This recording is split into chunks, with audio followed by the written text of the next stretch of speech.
Hi everyone. Second వీక్లో first topic వచ్చి వాళ్ళకి కుకీస్ జరిగిందండి. సో వాళ్ళైతే కంప్లీట్ యూనిఫామ్లో అయితే రెడీ అయ్యి థియరీ క్లాస్ అయితే వింటున్నారు. అండ్ ఆఫ్టర్ దట్ ఎలా మెజర్ చేసుకోవాలి అండ్ మెయిన్ ప్రెప్స్ ఏంటి అనేది కూడా వాళ్ళకి డీటెయిల్డ్గా నేర్పించాము. ఆల్సో మనం అన్నీ స్క్రాచ్ నుంచి చేస్తాము. సో ఆమండ్ మీల్తో సహా అన్నీ మేము బయట కొన్నామన్నమాట. సో మంచి ఆమండ్స్ తీసుకొచ్చి ఆమండ్ మీల్ అయితే ప్రిపేర్ చేస్తాము. అవన్నీ కూడా టెక్నిక్స్ వాళ్ళు నేర్చుకున్నారు. And different cookie mixing methods అయితే వాళ్ళు నేర్చుకున్నారు. అలాంగ్ విత్ కుకీస్ మాకైతే గ్రనోలా బార్స్ కూడా ఉన్నాయి. అండ్ మై ఫేవరెట్ బిస్కాటీ కూడా ఉంది.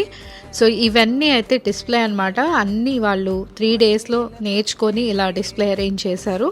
అండ్ దీని నుంచి చాలా వెరైటీస్ ఆఫ్ కుకీస్ అయితే వాళ్ళు ఫ్యూచర్లో చేసుకోగలుగుతారు. సో వాళ్ళ రివ్యూస్ అయితే నేను పోస్ట్ చేస్తాను. Stay tune for more updates.